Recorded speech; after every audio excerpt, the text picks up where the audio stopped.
किसिलाको हिजै पनि आएको जस्तो लाग्छ आज यो बाटोमा मान्छे नि त्यहाँ कहाँ चाहिँ गएछ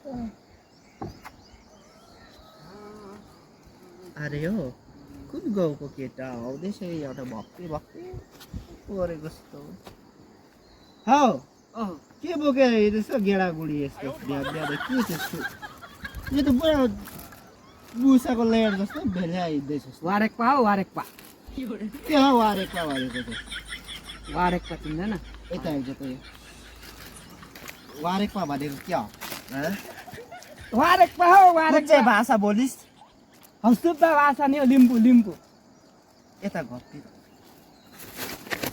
तँलाई साला भाषा भनेको अप्ठ्यारो बनाउनुको लागि पड्कौ कि क्या यसलाई चाहिँ तिमी के थर्को म त सुब्बा हो यहाँ देखिन सदा सुब्बाको भाषा भन्दैनस् हुँदै गयो दियो त यसलाई वारेकपा भन्छ त चाहिँ के हो त म लिम्बू हो लिम्बू लिम्बू अब सुब्बा लिम्बू कहाँ मिल्यो त किन मिल्दैन एउटै होइन सुब्बा भने लिम्बू भने एउटै हो त लिम्बू वाद भनेको फाल्टै जग्गा हो लिम्बू फल्छ जग्गा आफ्नै भाषा पोली खान्छस् बोल्नु जान्दैनस् हो यहाँ यो नेपाली र तिम्बु भन्छ तिम्बु हो त्यही त के चाहिँ भन्नु खोजेको नि त त्यही चाहिँ लासाला नेपालीबाट चाहिँ भन्ने सबैले बुझ्छ भनेर लिम्बूको बिजत गर्छस् बिजो त होइन हौ यहाँ आइज न यहाँ आइज मजाले साइडको बिगार्यो हौ यसले त सबैले बुझ्ने गरी भन् भनेको नेपाली चाहिँ सबैले बुझ्छ नि त आफ्नो आफ्नो भाषा पढ्नु पर्दैन भाषा पर्दैन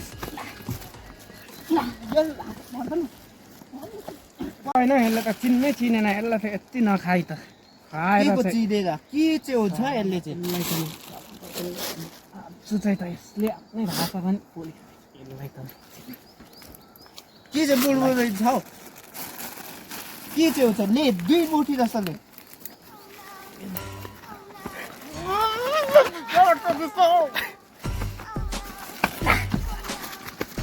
बोल्नु पनि जान्दैन ध्यान नै साइड बिगाऱ्यो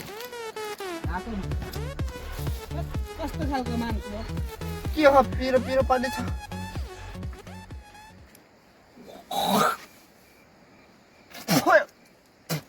के चाहिँ खायो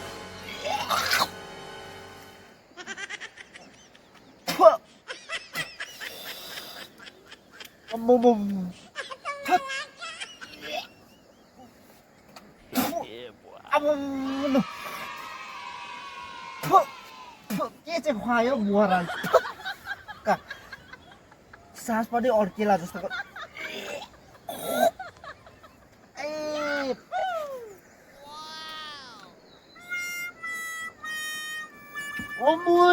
लु